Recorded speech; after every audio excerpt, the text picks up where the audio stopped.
All right, so recording is started, and this is the September 7th, 2023 Crossplane community meeting. I will go ahead and in the Zoom chat now, I will drop a link to the agenda documents. So everyone who has already joined the meeting has direct access to the agenda doc. And as always, it is an open and living document. So feel free to add suggestions and topics that you all want to get into later on in the upcoming agenda. So we'll jump right on into it. I don't think, I just looked this morning and I don't think we had any Crossplane runtime or core Crossplane patch releases or regular releases since the last community meeting. So I don't think there's anything to talk about there. I do have a vague memory in my mind that I do not remember what it was for, but some PRs that we were backporting recently to the previous branches, like the 1.12 or 1.13, 1.12 branches. So I think there may be a patch release that's coming soon. So if maybe we'll get into that in the project board, but if anyone can jog my memory or knows exactly what I'm talking about there right away, please do speak up. All right. So let's do a quick look at the roadmap. So I think one of the biggest things and most activity that's going on right now is on composition functions. There's a group of people in a SIG that's formed around that and making a lot of progress on that. So I wanted to, when we're in this upfront status section here and milestone checkup section, I do want to hear about some of the progress there. And later in the agenda, we have a specific topic that we wanted to socialize and share with the audience here around some design decisions being made with composition functions. So we can save that for later on. But I definitely wanted to hear about progress on the composition functions, the generic usage and deletion ordering, and maybe the composition validation stuff as well, and then environment configs too, because I know there's progress in all of those, and I think the latest information and decisions, et cetera, for all of those will be very useful. So Nick Philippe Ezgi, focusing on composition functions, do you want to kind of give us a quick update on where we're at, what's left, and what it looks like, any risks and blockers for the 1.14 milestone? Sure. I feel pretty good about the 1.14 milestone. It's not as obvious from this tracking issue, unfortunately, but you can kind of break it up into, let's say, 4 work streams. Let me see if I get that correct. One is the base functionality in Crossplane, just making sure it's possible to use functions, like functions can run the beta version. Functions are now a package that you can install. So can you install a package? Can you then call that package and send run function requests to it to actually basically ask it to do some kind of composition for you? That is, I'm hopeful to get it done by the end of the day today. I've actually just been rearranging meetings and trying to clear out a day so that I actually had some time to work on it today.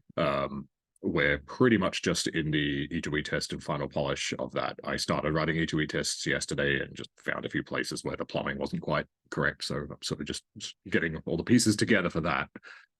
And once that's, presuming I get the E2E test done today, there's going to be some time for review. It's a pretty big PR, so it'll probably hopefully merge next week unless I miss something huge. So that's kind of just the base foundation and architecture. Then a few other things that we hope to or plan to intend to do in the 1.14 timeline. Improve tooling for building functions. So figuring out, we've got the kubectl crossplane. There's some tentative plans to have sort of maybe do some different things with our CLI, but basically we want a way to, from some CLI, build a function and push a function to the marketplace.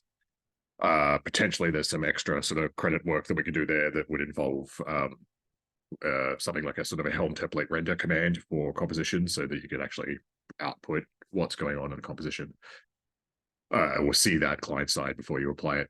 Then we plan to have some functions ready to go. So functions that are generally reusable. I think there's probably 2 functions that we're going to have. One is probably going to be Go templates, which will feel like using Helm, basically. And another one is patch and transform. So basically native crossplane composition as it is today, but implemented as a function. So let's see, that was the architecture, that was tooling, and that was building some functions. Jared, did I forget any other work streams? What else is there? I feel like I'm forgetting one. Not that I can remember, at least. Yeah. Let me scroll down here in this list. That'll jog some memory going, maybe. Yeah, well, there's documentation. Oh, and an SDK for writing functions, which is probably something that we'll kind of learn as we build these two functions. I actually already built a patch and transform function, so got some learnings from that already. Awesome. And then Ezgi, anything to add on your side? Philippe, I don't think is here today. Ezgi, anything that you want to add to that? No, Nick summarized it all. I think we can manage to do it in 1.14 scope. Sweet. This is going to be a pretty exciting release with just this, but that's not all we have. All right, and Hassan, you showed off the order deletion usage tracking sort of stuff last community meeting, I think, which was very cool to see. Anything like any blockers or obstacles that have come up since that demo that you want to share, or everything's on track? Yeah, everything is on track. And also maybe some progress on the review side for the implementation PR. So the PR got some reviews, and we are like discussing the last bits. So hopefully we can get it merged either tomorrow or early next week.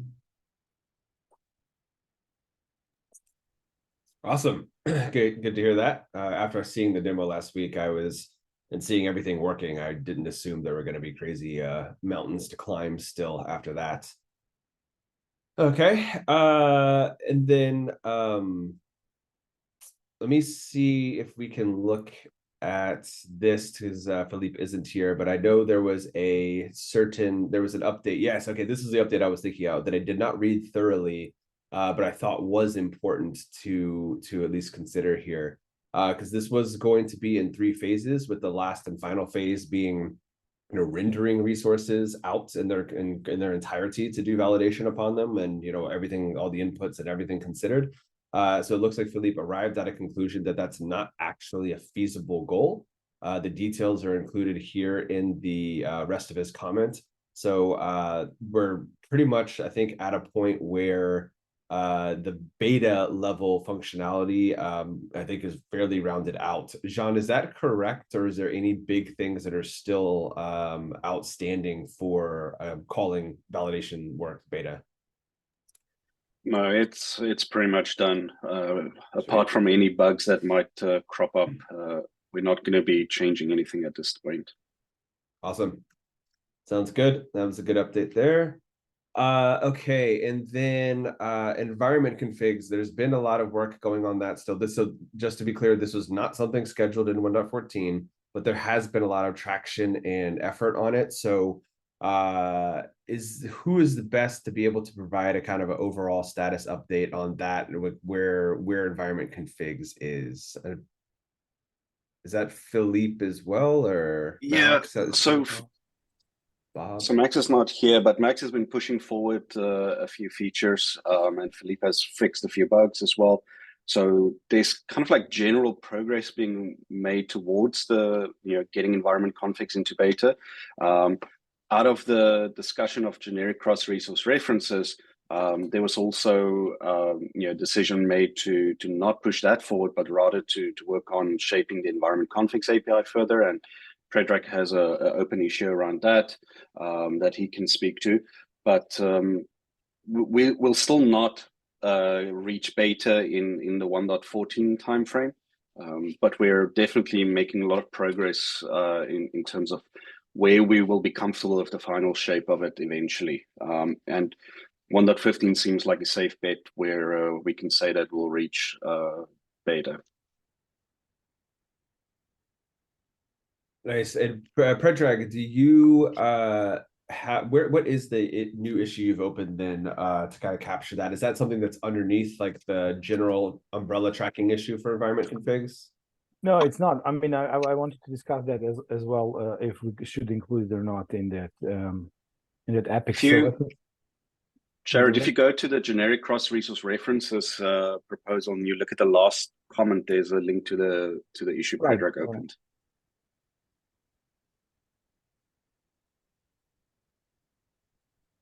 Okay, GitHub. Oh, it's a more than 100 conversation. That's why it's like little. But GitHub still doesn't do too great with PRs like that.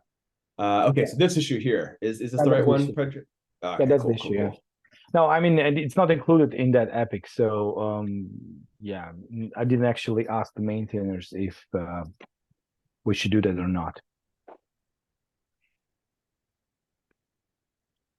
I think I we should got it. include it in the epic, whether we act on this or not. I think it's good to include it as part of the list on the epic.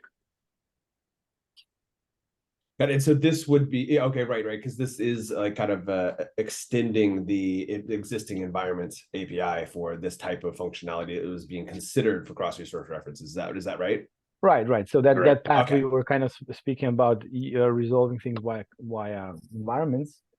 It was basically just it was taken out of that proposal and submitted as a separate issue. Cool. Yep. And it is already part of the environment config beta tracking issue. So it looks like we're good there. Okay. Sweet. And I today created another issue which might also be part of that epic. It was just a small thing about renaming environment and config field, or actually dropping the prefix. So it should be on top of the issues create. Of new issues, that is, project. Yeah. So if you go on issues, so you'll see it. I just created today an hour ago. Yeah, to the first one. Whoa, okay. My Chrome is a little slow here, and I've opened 3 tabs of this now. Okay. So I would, if nobody objects, I will also put it add it to the epic, so and we can also discuss about this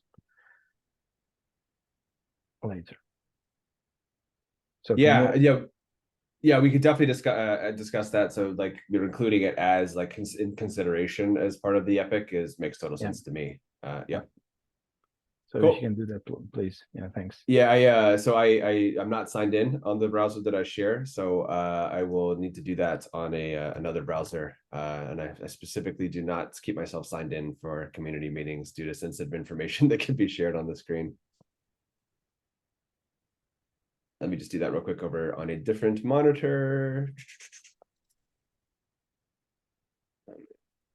Zoom stuff everywhere. Zoom windows.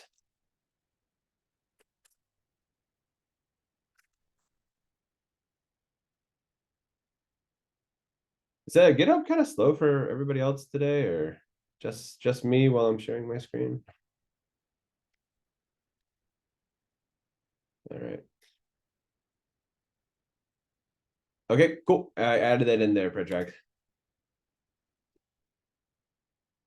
All right, and then the last thing then that and Bob, you were off mute for a bit. Did you have something that you wanted to add about environment configs too? No, I think it's covered. Cool. Sounds good. All right. So then the other thing I would add here is that developer experience improvements. We are making some investments in that in 1.14 as well. We won't call that complete at all, but we are definitely continuing to invest in that in 1.14 as well. And with a couple of side chats from this morning, it looks like that we'll be proceeding forward with that, and then I'll be creating a special interest group around that as well. So folks that are interested in the builder, author, developer experience for a Crossplane, there will be an opportunity to get involved in a structured effort around that area of focus. And so be on the lookout for ways to get involved with that within the SIG, just like some of the other SIGs we have for composition functions, environment configs, and stuff like that. So that will be pretty exciting. I think we're going to get some good engagement with that as well. All right. So we are still tracking to 1.14 late October. We are about a little bit more than a third of the way through the milestone here. The goal still is to have the release in late October, so to have it completed and released and published before KubeCon in Chicago happens. The KubeCon North America happens. It's like November 6th or so. So that is still on track. I don't see any major things that are calling that into question, and that is still the plan. Do folks have specific things that they want to see more about or call out for 1.14?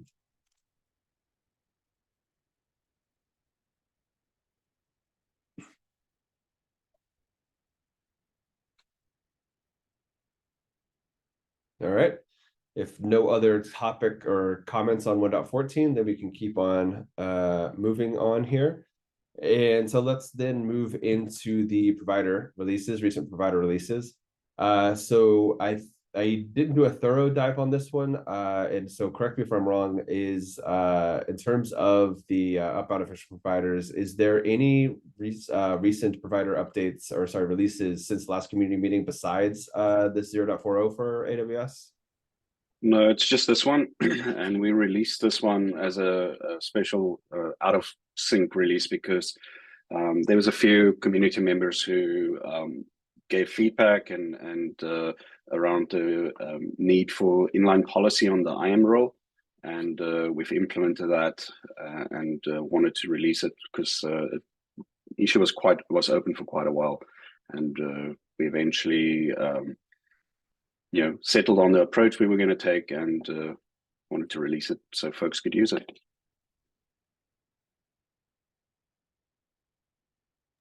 Awesome, John. Yeah, I recall hearing that feedback from a number of people as well, using this provider and it making it more challenging to adopt. So I think I missed this one, but that's really, really cool to see. So that is a nice release to have that in there. All right. Is it backwards compatible? Is the that inline policy, is it backwards compatible with what was there before, or? Yes, the field wasn't there before, so it's an addition. Excellent, thank you. Great. Okay, and then there was also a big release for the community AWS provider just last week as well. That looks like a whole bunch of investments went into that one. I don't know if anybody wants to speak to this one as well. Otherwise, the release notes are linked right here in the agenda doc.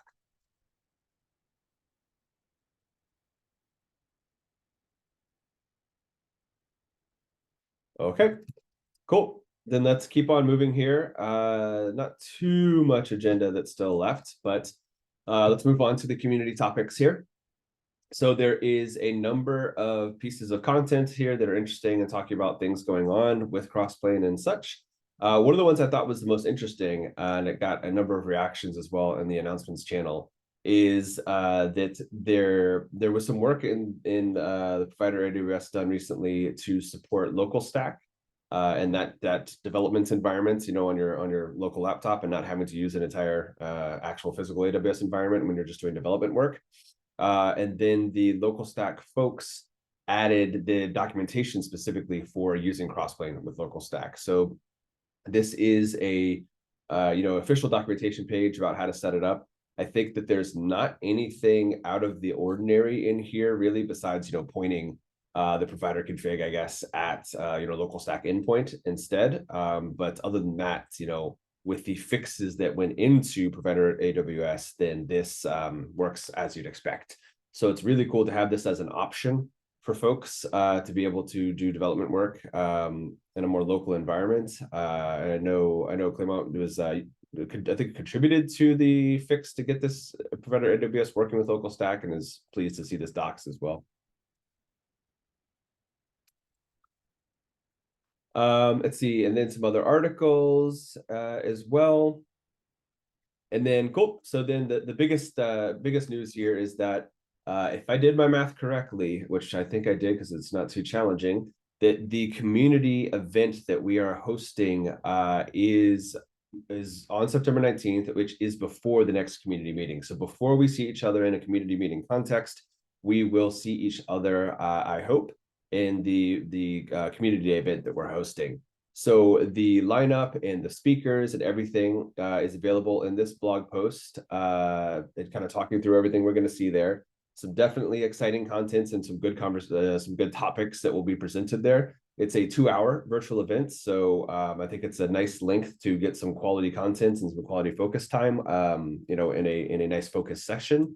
And then here's a link in the agenda document as well. You can find on the blog post too, but in the agenda document for for registering for it. I know there's a fair amount of registrations already, but if you have not yet registered, you certainly have time to do so. It is a free event, and it is happening in less than 2 weeks. So looking forward to seeing everybody there. And thanks again for all the folks that will be speaking and walking us through their topics of expertise. In a somewhat similar vein, I think this is just next week. Predrag pointed me at this, is that Container Days in Hamburg is happening just next week. So the start of next week, Monday, Tuesday, Wednesday, I think this is. So there will be a number of people from the Crossplane team and the community and Upbounders as well that will be there locally in person in Hamburg. And so definitely encourage folks, if you can make it to this event, if you're nearby and you can stop by there, there will be folks from the community to chat with and talk to and all that sort of stuff. So definitely check it out if you're able to make it there. All right, and then more events. It seems to be the season 4 events here. So KubeCon North America, Chicago is coming up, not super soon. We do have time to prep for this, but essentially 2 months from now is the timeline here. But we have, since they published the schedule, we have this is too small, I think. We have the official schedule there that calls out the number of talks that are focusing on Crossplane. So, we've got the Contrib Fest, which I'm definitely excited about. Nick is going to be helping out with that, and we're going to do some cool stuff to get more people involved in contributing to the project and, doing code, etc. for Crossplane. We have a typical, intro and deep dive session that we'll be sharing with everybody, which it tends to be very popular. So excited about that one. And then Clement and I have a talk that we're going to be kind of going through some of the journey that Clement made with building out his platform at Consensus. So that will be definitely pretty interesting. And we'll try to make that pretty applicable to a wide audience there and some of the lessons learned from that. And thanks again, Clement, for driving that talk, and really excited to share the stage with you, dude. And then there are also a couple other talks from the Nirmata folks, looks like, so kind of more practical and, some of the lessons that they have building their platforms too. So 5 different talks that I see, at least on the schedule from a simple search. If folks know of other topics that are talks that we'll be mentioning Crossplane, feel free to add them in as well. But 2 months until KubeCon, and definitely a lot of work to do before that, but definitely looking forward to it.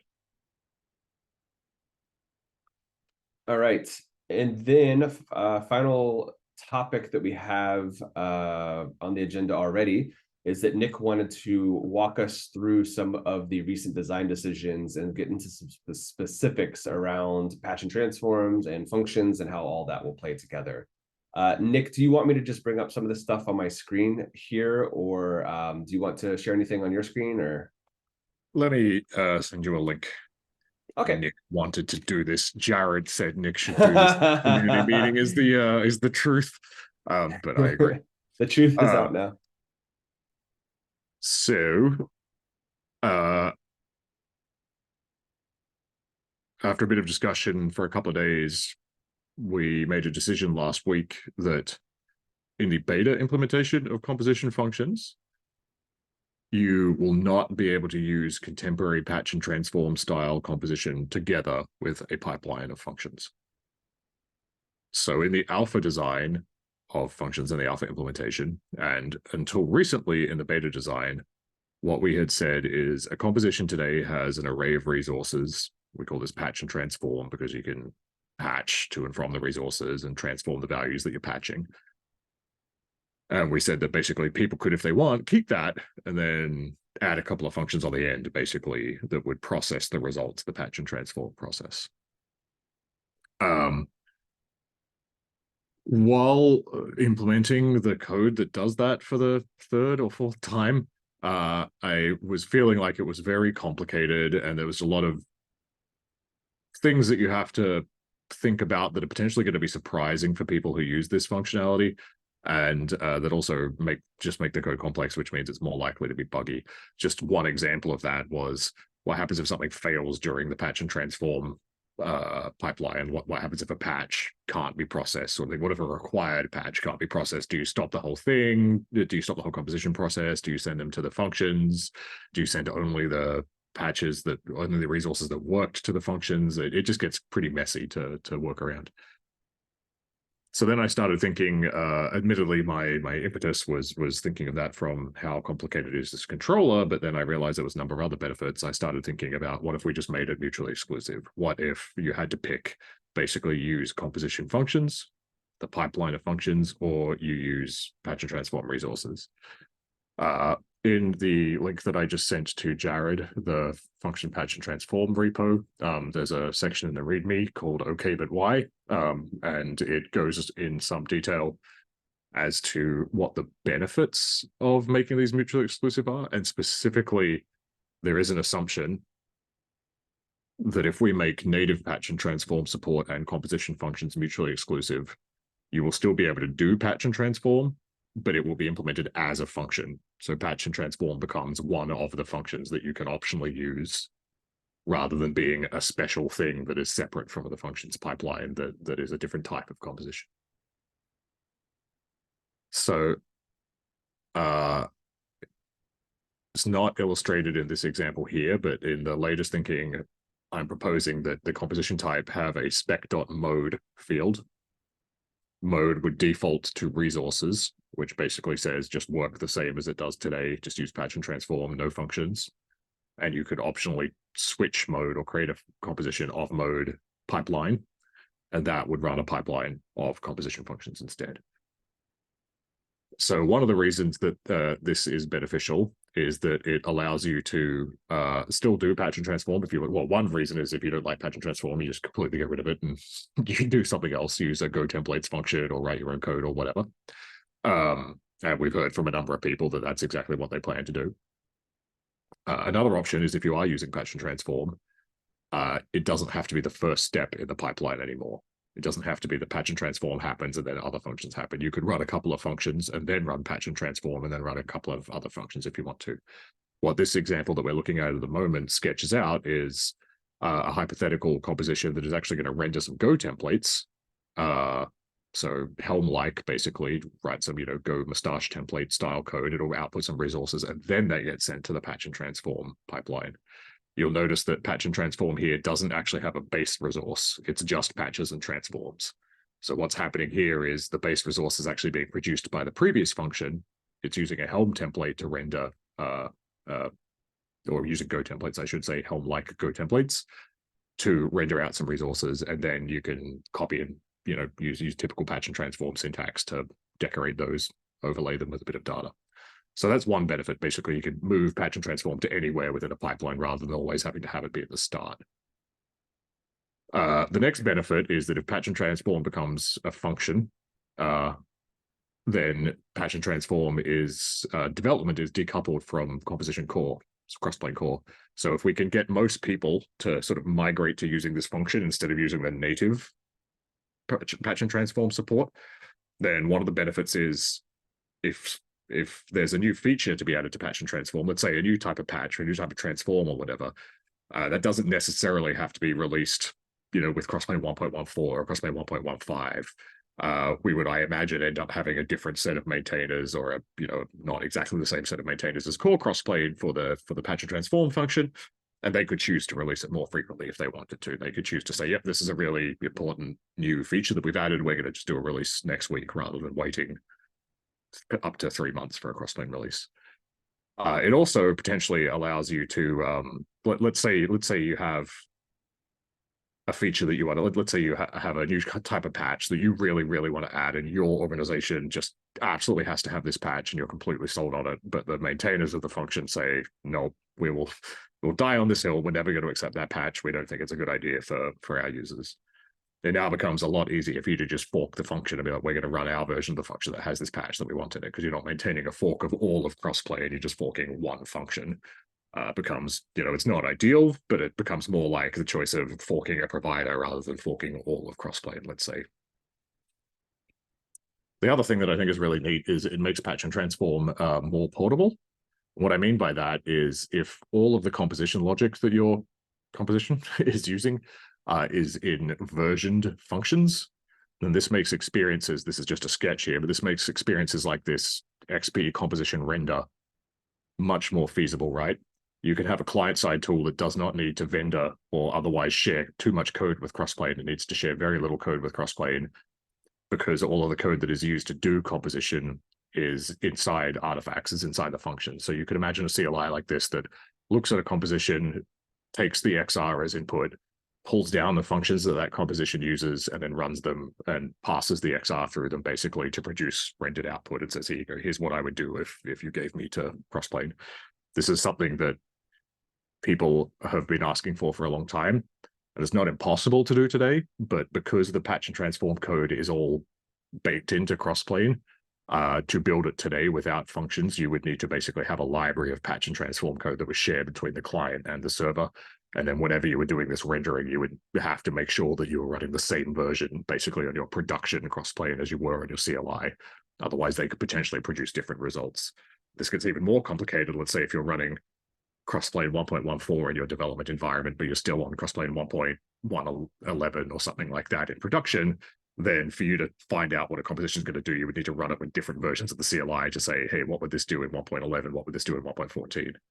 Whereas if you have version composition functions, including patch and transform, you can just say, what's this going to do using these composition functions? And the answer is going to be pretty much the same, regardless of what version you're running.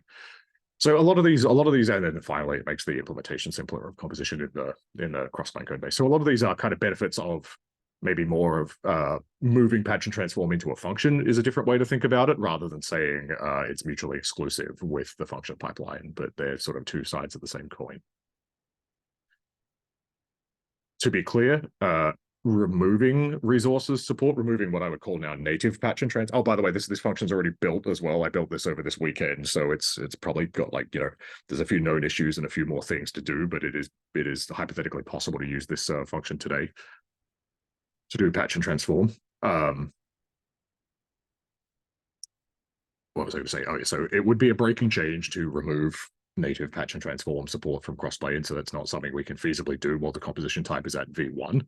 But what I would imagine looking forward, you know, let's say 6 months from now or more, let's say we get composition functions to the point where we consider the feature GA, it's V1, it's not a beta feature anymore.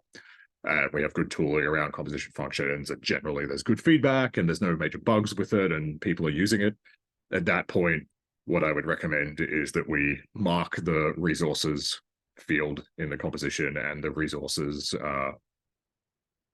mode of composition in general, native patch and transform. At that point, I would recommend we mark it as deprecated and have it say basically, hey, we recommend you use functions instead of this. You would still be able to use it. We wouldn't deprecate it again. Doesn't mean we have a plan to remove it. It just means we've identified something better and we're going to point you in that direction. And we would probably also freeze the API at that point, so we would not accept new features for native patch and transform, only bug fixes. We wouldn't accept new patches and all that kind of thing then. But you know, that's again, that's, let's say 6+ months from now. That's functions get to GA, functions are working well. A lot of people have migrated to functions. Then can we start setting a path towards deprecating that old API? And you know, maybe 18 months from now in V2 of Crossplane or whatever, not that that is a, you know, whenever V2 happens or V2 of the cross composition API happens, I would recommend we go to a pure functions implementation. So that's it. I know many of the folks who've been paying attention to this are already aware of this. Any questions or concerns about this?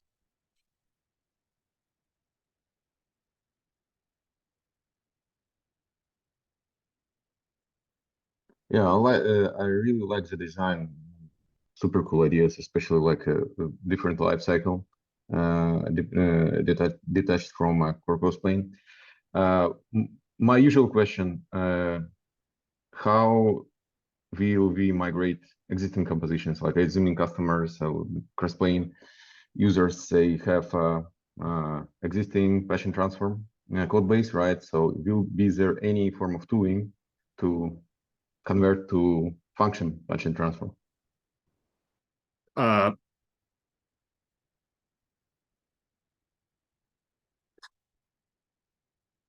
I think it would be trivial to write tooling. Will the Crossplane core team write tooling? Probably not. This is an alpha feature that we're making a breaking change for, so it's you know, typical alpha contract. I would say also, so specifically who this is going to break are people who today have turned on the alpha feature flag and are using functions together with patch and transform. Anyone who's not using functions today, this will be a no-op for, because they are just using the resources array, and the resources array doesn't change. What changes is if you're using the resources array and you want to start using functions, at that point you would have to update your composition anyway, right? Because you would have to go and add a pipeline of functions to your composition. I would say that if you wanted to start using functions and keep using patch and transform, it would be basically dragging and dropping the resources array and like nesting it under a slightly different bit of YAML. Like the API should be effectively identical. So the fact that the function uses pretty much the same, like there's one or two things to iron out, but the fact that the function uses pretty much the same schema for the resources array means that it would be a pretty trivial edit to a composition to migrate to the function. Yeah, would the core team go and build migration tooling for this? Like I say, I feel like we would be building migration tooling to help people who had opted into an alpha feature. So, you know, that's not something we typically make a high priority, but it wouldn't be that hard to do either. Yeah, that totally makes sense. My question was about, like, you know, long-term scenario when it gets stabilized, like in a horizon of 6 months you mentioned, and everything is stable and people already like bought into the idea of a function-based patch and transform. So if I understand correctly, currently, even without tooling, it would require like a simple kind of YAML copy paste, right, into slightly different, like a patch and transform chunk of the definition, right? And it's potentially easily automatable. Yeah, exactly. Yeah, and like I say, even when we got to GA, like if let's say that Crossplane 1.15 we make functions GA in January. I don't know if that will be the case or not, but let's say that we do that. Even at that point, if people are still just using the resources array, that would keep working. Like it's again that like patch. If you're using a composition that works today and you're not using functions, that composition is going to keep working until like V2 of the composition type, which we have no plan to actually make so for a long time. So in order to start using functions in general, because as you know, you have to start specifying a pipeline of functions. And if you did just want to move to kind of what we recommend, hey, we notice we're seeing this deprecation warning now because we've added that and we want to move to the function. Yeah, it would kind of, Jared, if you can just see everything from pipeline step to the resources in there, if you could just sort of highlight that would be handy if you get what I'm saying. So yeah, from not too hard, from kind resources to step. Sorry for backseat driving you. Oh, sorry. Yeah, it doesn't matter. Okay. You can see where it says resources : and then there's an array from up to where it says pipeline. That is kind of what you need to add. So you need to like indent your composition, I don't know, 6 times or something like that, and then add 5 lines on top. So probably even a dumb script that wasn't aware of the schema of this type could automate that update for folks potentially. Did I get the highlight correct now, Nick? Yes, you did. I will say there are some caveats at the moment. So the things that this function doesn't support right now is merge policies and environment configs. It's not that I don't want to support those. There's just some questions about how to do it. So.